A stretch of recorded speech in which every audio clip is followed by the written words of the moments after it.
So we're going to talk about cryptoeconomic and application of Kleros, so applications which are currently applied in Kleros. So Kleros is a decentralized application, but by itself it does not do that much. It's made to be connected to other applications which have a need of dispute resolution. So it can be an e-commerce platform, it can be an exchange, it can be a crowdfunding platform, like Cryptoeconomics. And when you build your dApp and you find a need of dispute resolution, instead of developing your own system, you can plug it with Kleros. So Kleros is a dispute resolution brick of a wider ecosystem. So we have two sides in Kleros. You have the arbitrator side, which is a Kleros court, where jurors are going to be drawn, where they have economic incentive to get good and honest ruling. And you have the arbitrable side. That's where disputes arise, and that's where decisions are enforced. So the simplest case is an escrow. Example made by Federico of Alice and Bob on a payment dispute. This escrow can hold the money, and if there is a dispute, Kleros jurors are going to be drawn, and they can vote if the payer should be reimbursed or if the payee should be paid. You have another category, which are curated registry, where we want to verify that some information is correct. So that can be used for ecosystem self-regulation, as we're going to see with the token curated registry. That can be used to moderate content on social media, on e-commerce platform, removing illegal items of decentralized platforms. And the last huge category are Oracle. Because as you know, smart contracts, they cannot access information outside of the chain. So a smart contract cannot know the price of this in dollar. It has no access to this information directly. A smart contract cannot know the weather. If you want to make an insurance contract, you cannot just write in your insurance contract that if there is a flood, you're going to be paid, because how does the contract know if there is a flood? So on that, you have Oracle, where people can report some event, some value, and there can be dispute on those values which are reported, especially if you have contract running on those for huge amount of money. So you can see here the current Kleros ecosystem, where you have this escrow which has been developed by the Kleros team. There is another team developing another escrow which is going to also be linked to Kleros. You have Real Issue, which is the Oracle we spoke about. We have Cryptoeconomics, which is relying on Real Issue. So here we have something interesting, because on Real Issue, it's not a dApp which is made on Kleros. It's a dApp which is connected to Kleros. And on Real Issue, you can choose your arbitrator. So you can choose Kleros, but you can also choose someone else. You can choose a centralized party. You can choose whoever you want. And here, on Cryptoeconomics, which is a proof of impact fundraising platform, you can see that it's not directly connected to Kleros. It's connected to Real Issue, which is connected to Kleros, so we can get disputes which has been created at different degree from the main Kleros ecosystem. So here we see the curated registry of token, and we see exchanges which are relying on this curated registry. So we are already at an ecosystem phase where people build dApps which are to be connected with Kleros. So let's go on the curated registry, which is the dApps which has, for now, seen the most usage, which is basically a registry of tokens. So we want to verify that the name, the logo, and the ticker of a token, which are used in some exchange platform generally, are correct.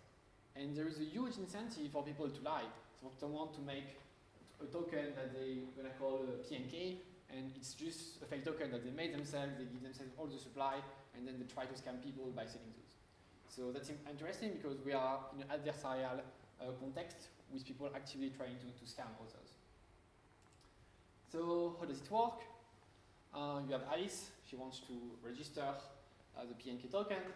So she puts a deposit. And if no one complains, the token is going to be accepted on the list. And other dApps relying on this list are going to list this token. But now, if Alice puts a wrong token, a token which has the wrong address or doesn't fulfill the criterion, you have Bob, which can be watching the list, which can create a challenge. So he's going to also put a deposit. that's gonna go to Kleros, juror, Kleros juror. If they want to be juror, they need to stake a token, PNK. When there is a dispute, we draw randomly some of those PNK, and if you own one of the PNK which has been drawn, you're selected as a juror to vote. So here we draw a few jurors, and the majority vote to reject this bad token, this bad information. So Alice loses her deposit, and Bob is rewarded from Alice's deposit by having protected the list. So you see, you also have economic incentive, not only in Kleros, but you also have economic incentive in application rolling in Kleros. So now let's go more in depth on Kleros economic incentive. So as Federico explained previously, if you vote coherently with the final result, you get rewarded. So you get arbitration fees, and you also get PNK from the juror who voted incoherently. So in terms of PNK, it's a zero-sum game. Like the PNK that some people lose are the PNK that some other juror are gonna win. But obviously, we have arbitration fees, which come from the arbitrable application, which makes it a positive sum game and make being a juror a profitable activity. So here we see we have 4 voting to pay for Bob. So the one voting for Alice is going to lose 1 PNK to the other juror. So that's the shilling coin principle. We want you to pick a number here, and to win, you must pick the number which has been picked the most by people of the room. So which number would you like to pick? Yeah, I think most of the people, they're going to pick 1,000 because this number stands out. You could have coordinated in any number, but people, they coordinate on the 1,000. In the case of Kleros, this shading point, this coordination point, this focal point is honesty. Is giving honest rolling. So if the token does not comply, we reject it. If Bob hasn't done his work, we ask Alice to be reimbursed. So let's look a bit at what attack, what people could think of if they would want to bias the result. So one very common attack in blockchain system is the Sybil attack, which consists of creating tons of fake identities to overcome the system. So if we were in a system where we were 1 person, 1 vote, you would just create 1 million account and get 1 million sum being drawn and get all the votes for yourself and control the system. So we cannot do that. So that's why it's 1 PNK stake, 1 chance to be drawn. So some juror may have more chance of being drawn than the other, but once you're drawn, you have the same right. In theory, sometimes you can be drawn multiple times if you have really huge amount of token, but it generally does not happen at the beginning of cases, only when cases escalate. Now, we can say, okay, like we have perhaps 5 people. Yeah, that seems to be quite easy to bribe. If there is a huge amount of money in my dispute, I can maybe bribe 3 of them, pay them perhaps $100 or $500 each, and get the case for me. So to avoid that, we have an appeal mechanism. So participant of the dispute can put an additional stake, and we're going to get more jurors. So each time we double plus 1 the number of jurors. So if you want to bribe a juror, you're going to need to bribe an increasingly large set of jurors, up to the point where most of the token holder will be drawn, and so you will basically need to bribe the majority of token holders, the majority of token to belong to people which have accepted your bribe. That's what we call the 51% attack. The costs are increasing when you try to bribe. Now, what happened in case of 51% attack?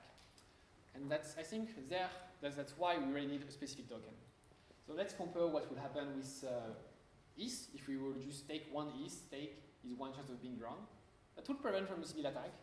You could not create a limited amount of accounts, and you could just take ETH. But now let's see what bad thing could happen if we had ETH stake. So if we have some ETH and someone tries to 51% attack the system, they just need to get 51% of the ETH which is used in the system, which is easier to do, which is easier to buy, because ETH is used in a lot of places, while PNK is only used in Kleros. So you will have a market slippage which are going to be lower if you want to try to buy ETH compared if you want to try to buy PNK. If you try to do 15% attack, the price is going to increase and you're going to end up to pay more than 50% of the price of the current market cap because you're going to increase the price by buying all of them. Now, if you manage to do your attack and imagine that we have ETH, okay, you have 50% of the ETH, you control the system, you give the ruling, and there is not really any negative point to you. You still have ETH, which is still valuable. If Kleros is broken, that's not going to crash the price of ETH. But now, if you have a specific token, if you have PNK, you have 50% of the PNK, which is useful in one specific system, which is Kleros, and you just destroyed it. So you destroy the value of an asset that you have half of it, so that's huge financial loss for you. So even if you manage to do an attack, that's going to be really costly. And finally, if we have this, you have the majority, there is nothing we can do. If we have a specific token, we can fork and make a new token. We can say, okay, now the majority is corrupted, we fork the system, now there is this new Kleros, there is this new PNK, which is given to only people who did not accept bribe previously. And obviously, if you want to have your case rule, you're going to choose an honest system and not the legacy system which has been attacked. So having a specific token is very interesting to increase the budget of an attack. So how much money you need to have, the cost, how much money you lose when you succeed the attack, and the mechanism to get out of this attack when they happen. So now let's go back to application. So let's go back to this curated registry. So now we just verify that basic information about token are correct, but we may also want to get more information. We have an exchange and we want to list only good tokens. So we're going to create some list of criterion for token to be listed on our exchange. So some exchanges did that. So that was with the Etfinex experiment, and we ended up in some quite interesting cases. So in the guideline of the exchange, they ask that you had some external audit of your token to be listed. And we had a huge dispute.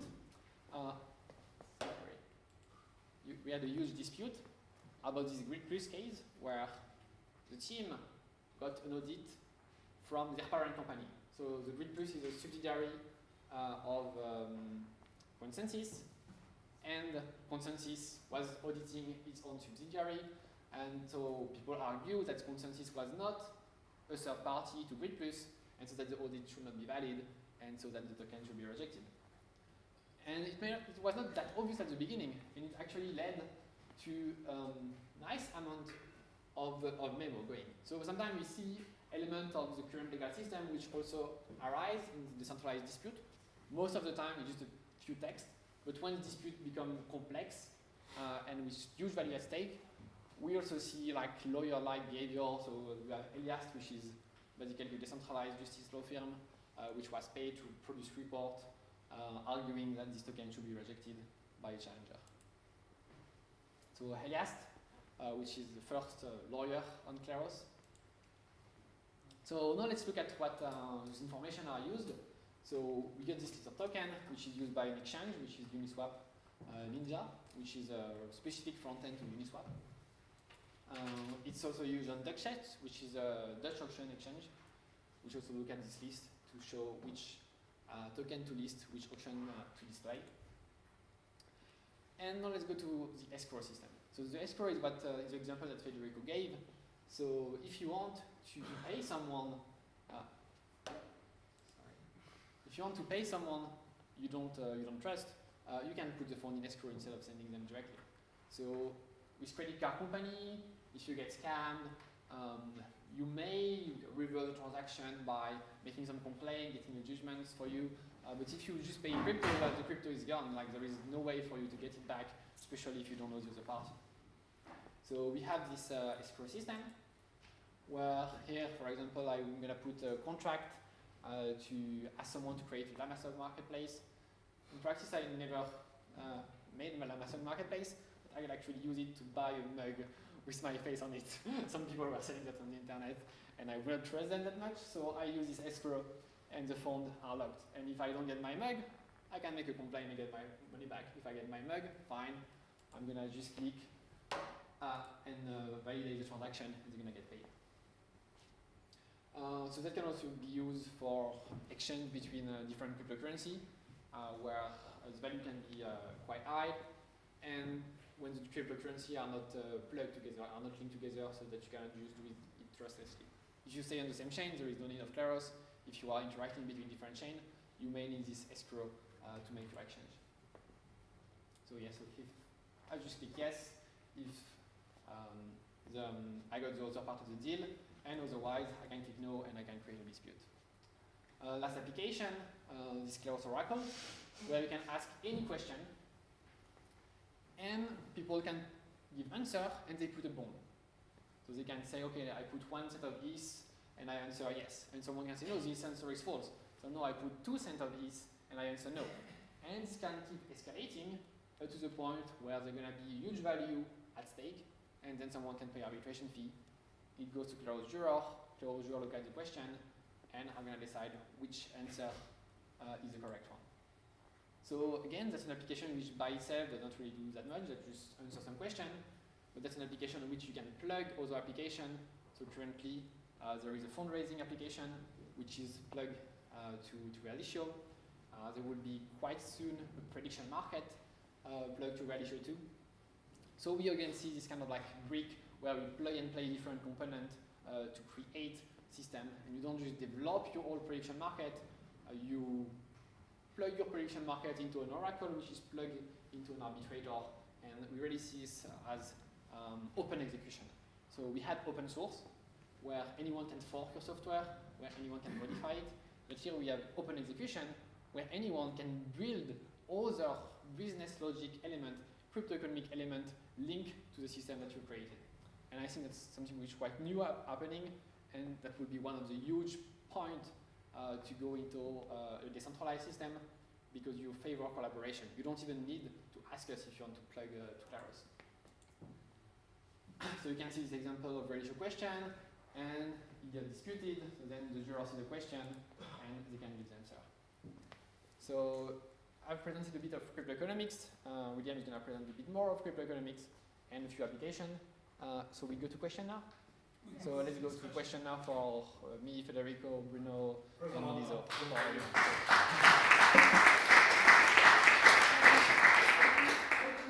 Lots of questions are going to be about the coordination stuff, which William is going to address. I don't know if you want to do the questions now, or maybe wait for William to talk. If you want to do questions, we can do questions.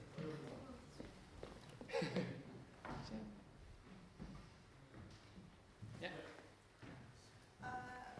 I think that an arbitration system on blockchain sounds terrific, but I was wondering, how do you manage the risk of biases? Because if people know that voting in a certain way is more economically interesting, then those who do not agree might think that, well, it's not a system where I can earn money, so they can just leave. And then you will end up with a very similar kind of juror and arbitrator voting the same way, but then among your users, if, for instance, we do arbitration or conflict resolution between clients and developers, and because we all know that developers are very badly paid, and if we know that the pool of arbitrators are pro-developers or for fair pay for them, how do you manage the risk that the client would also leave the platform, thinking that, okay, that platform is not user client friendly. We know that if there is a conflict, we will always lose. And so how do you manage that? So it depends more about the rule than the jurors themselves. So the jurors, they are not here to look at like a deep level question of fairness and world equality. They are more like, there is some rule. There is some rule in this contract. Are the requirement of the contract, are they fulfilled or are they not fulfilled? So So they may perfectly disagree. They may think, okay, this listing policy is bad, but they're still gonna vote according to this listing policy because they expect other people to vote according to this listing policy, and if the jurors they don't vote according to the rule, that reduce the legitimacy of the whole system. So you may perfectly apply a rule you don't agree with, and that's perfectly fine. And if you don't like the rule, you can make other system. You can make another system which also called Kleros juror, but with different rules. And maybe you may have rules which are more in favor of the developer or more in favor of the contracting company. That's up to you to make your rule. So obviously there is a subjectivity, but the goal is to really reduce the subjectivity at the minimum possible. And the rule are pretty subjective. But then that's who makes the rule, and that's another question. That's on the arbitrable part. That's not on the arbitrator part. The arbitrator, they apply the rule. I totally understand. It's just that, for instance, in labor law conflicts in France, we all know that the employer side are generally think that they are right, and then you have the employer side, the employee side. They are generally believe they are right too, and often it's not That's why you need a justice system, because each party thinks they are right. And so same for the odd concession arbitration, when there has been a lot of nationalization in the 1670s. We know that you have specific kind of arbitrators where on one side, the other kind of arbitrators on the other side, they have to agree to decide who would be the third arbitrator. Yeah, but this doesn't work like that, because the selection of juries is completely different. It's not about reforming arbitration as it exists now. It's about like a new logic for making decisions. And for example, don't go to those like Kleros is not going to be used for really subjective like cases of values. But think about the website. So the contract said there's going to be like 5 buttons, 5 pages, and 5 things. So okay, jurors, okay, check how many buttons are. Okay, 5, yes, that's okay. This guy is right. So think of those type of cases. For these kind of rules, do you need people? Do you need human arbitrators to decide? Because this kind of rule, then it could be decided completely like a smart contract. It could be. Well, here that's a perfect example where you cannot, because you are asking about to develop code. So if you had already the code, like checking that the application was correct, you would not need to develop the code in the first place. So no, you cannot have the code. They can enforce, for example, like you make a derivative contract. All the code can enforce the settlement, the liquidation, the collateral ratio, like all the smart contract can enforce that. But there are some elements that the smart contract cannot know, like the smart contract cannot know the value of the collateral token. The contract has no way to know that. This value is quite easy to get. You need to look on a few action platform to see what is the value of this collateral token, but smart contract itself has no way to acquire this information. And there are 2 kinds of contracts: complete contracts, which are readable by machines and they self-enforceable by the smart contract, and incomplete contracts that require some interpretation, right? So when the contracts are incomplete, like the website, so Kleros works best for situations where there is a bit of subjectivity, but not that much subjectivity as to like start discussing if the employer, right? So this is like more, okay, this was asked, and there are different ways to do a website. And all of these ways may comply with what was required. Those are especially the cases that Kleros can solve best. And another way of solving disputes like this is machine learning. Like there are algorithms that also, so Kleros, and I would say that a competitor of Kleros would be like machine learning for automated resolution. I will disagree on the machine learning part because it tends to be really biased. And I study machine learning. We have this discussion so always. I should be biased in the other way normally. I should be pro machine learning. So you could make a lot of rules which could be enforced by, which could be executed by machine, but something that machine can never execute is fact. You can make some insurance contract. You can encode everything in a smart contract about if you're eligible in case of this kind of flood. You can put the damage that you will get. You can put all of that in the contract. But the contract will never be able to assess if there has been a flood or not. It may be able to tell you how much you should be paid if there is a flood. It may be able to tell you if this kind of flood makes you eligible to insurance claim, but it can never tell if there is a flood by itself. And you will always need to have an external mechanism, so humans, to be able to assess this fact. ideally, we should just assess fact. In practice, there is always stuff which is not really planned by the contract, and there will be a bit of subjectivity happening. But even if we are in this perfect world where the machine do everything, we will still need human for assessing facts. So how do you identify this very specific niche where Kleros is the right tool, where there is no too much subjectivity, but yet there is some? That's the business development. What it's about. It's about discovery. I mean, like as Fabian touched on, obviously, at this Kleros is aimed at low-hanging fruit disputes, arbitration disputes. It's never going to be heinous crimes. You're not going to sell rapes, murders, such like. It's never. That's not the point. The very small cost disputes, which you would never go to an arbitrator, you'd never go to your local authority and spend months or hundreds of dollars or euros, whatever, trying to get this silly little dispute covered. Those $300 to you or €300 might be worth a lot, but you're going to spend so much money on this. So basically, our modus operandi at the moment is very much hitting these low-hanging disputes where the traditional court system has failed. It's failed because it can't handle them. There's too many. And also it has evolved quickly with the internet age.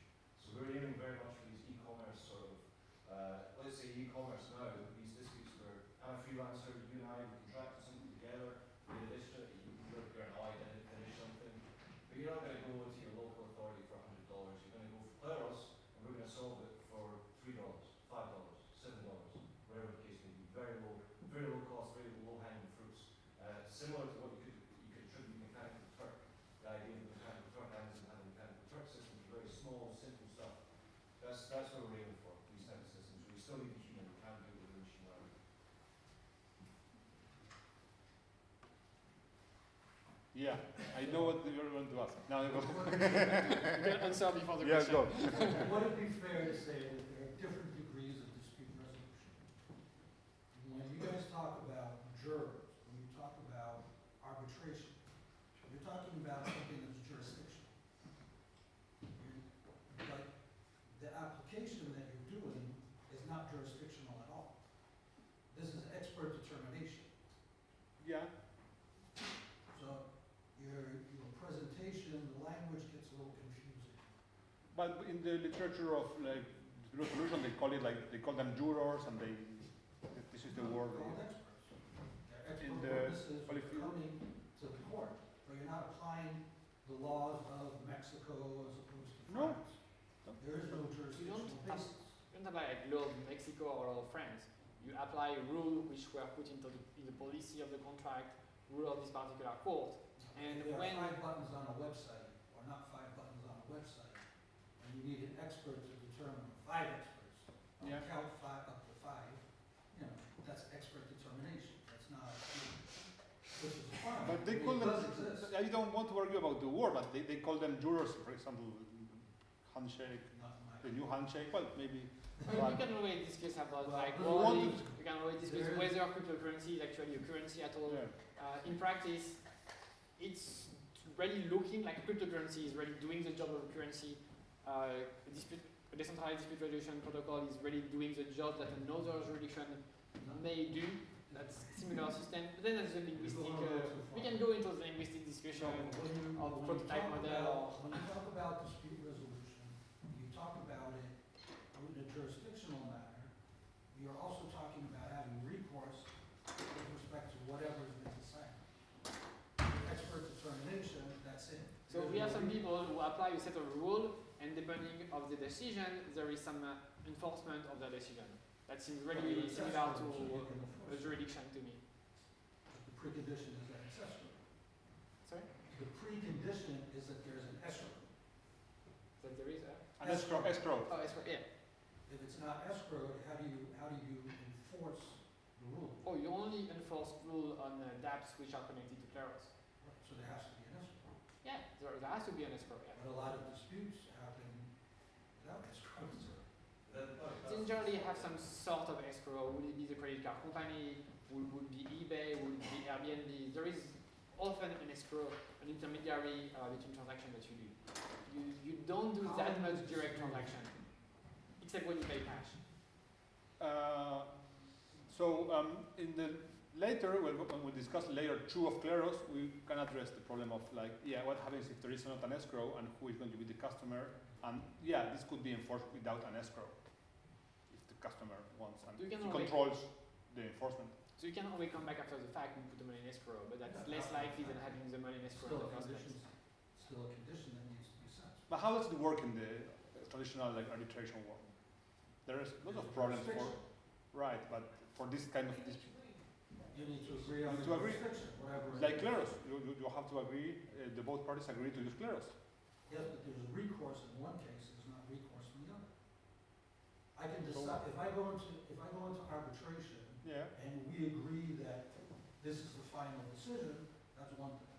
If we say, well, we're gonna try this, but we don't like the decision, we're gonna go to To court. a court. Yeah. We have recourse. In Sparrows, you have no recourse. So Why do you- realistically, in Kleros, it's not clear I whether. understood. No, but I don't understand why you wouldn't have a recourse. Because Why the should decision we, is I applied. understand, so he paid the money that was in the escrow, so he and I had a contract. Mhm. I'd say, well, this is not fair, so we go through the entire process. Mhm. He wins, and I say, fuck you, this is not right. And I go to the French court, and I say, look, this is what happened, we did this, we did that. But prevent me from doing nothing. Because the enforcement's already been applied. But then the So French what? court can I order can the have person paid my one money, and I time. still say it's not fair, so I go back to court, and I say, look, you know, he did pay the money, but this was not right, because you actually did not put the $5 Okay, on so it. who are you suing? In Oh, I court? would be suing You're him, suing or I Kleros. would be suing them. Me because I'm CEO. Suing Kleros because of the issue. You know, the thing that these situations are not very realistic because these are very low claim dispute. Like, so this Yeah, is not small really claims court does small that. claims. Small claims goes usually up to 3,000 to 5,000. Yeah, the problem So is- you're not going to instance, juge de la paix, whatever you want, they're the ones who take care of these things. So it can happen in theory, it doesn't happen in practice. Yeah, it Yes, doesn't it may happen. happen at some point in the future, but- I think there's an interesting comment here. but it never happens with Kleros. Well, I just wanted to, like, I basically agreeing with that, like, you can totally, like, it is not clear whether, like, what courts would give, what status courts would give in Kleros decisions. Like, there's a priori the same recourse you had in, like, with a traditional contract, that if you're unhappy with the result of Kleros, like, the money will be moved in the escrow, and whoever won on the Kleros decision will buy all the money. But, like, you might still go to court to try to get a court order to have the money sent back. And now the difference between having Kleros versus the pre-Kleros world is that in the old Kleros world, whoever would have had the money, the court order would have had to like order the money to be sent one way or the other, would have been the person with more bargaining power in contract creation. Like if I had if I'm the like platform owner and I'm hiring a freelancer and I have the bargaining power, like maybe I'm like, well, I give you the money and I'll pay you after. Or if I don't have a lot of bargaining power, maybe I'll pay you up front. I'll have to hope to get my money back if there's a problem. Now Kleros has changed the default. If it's the default of who has the money, it now goes with whoever won the dispute. However, it's not, a priori, you can still go to court and have the money ordered back if the court disagrees. It's just that on the sort of like low-hanging, like small-scale disputes that we're targeting with $200, like the reason you use those in the first place is because you don't want to go to court. Going to court is too much trouble. So it's unrealistic that they would go to court to have the money come back. They might, theoretically, they might. Somebody might someday if they really want to prove a point. But for their €300 dispute, they're probably still going to go to court. So the fact that the default changed, so that now the Kleros ruling had some like some inertia because now the money's moved to Kleros and someone has to go to a lot of to move it back. Like it's a better system, like it's statistically most of the time than you didn't have that. Okay, assuming that what you're saying is correct, all of those projects that existed previous to Kleros would have been successful, but they're not. Which project? Which None of projects? them have Or shipped what? something on mainnet. Settled. They were not Those other enforcing. projects. Those projects were not enforcing. I'm sorry? They were not enforcing. They were not using Yeah, blockchain yeah, technology and their They result were was not applying enforced. jurisdictional, they were applying jurisdiction. But they were not successful because most people who go to court want to Have have to make it- some kind of predictability, reduction of uncertainty, so they wanted to have the application of jurisdiction. Allow me to Yeah. give a funny interjection. So the two economists are walking along the road, and one of them says, "Oh, there's a $5 bill down on the floor," and neither of them bend to pick it up. So what's the problem? Well, it's obvious to an economist, right? Because if the $5 had been on the floor, somebody else would have picked it up.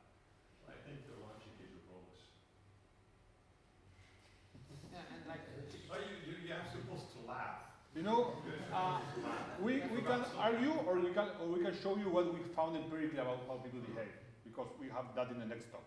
And so there have been experiment or trial into making some crowdsourced dispute resolution system in the past, but none of them was enforcing. You would just get like a screen on the internet stating you won, but you would not get the money enforced It didn't anyway. work because nobody could apply the jurisdiction. Because it was not enforcing. Because No, you will not get your money back with the ruling. Here you get your money back when you have the ruling. It's enforced. It's even better than enforceable, that's enforced. Because there's no jurisdiction. And we are the first project putting a dispute resolution system using blockchain technology and self-enforced ruling, and that never happened before. Just call home.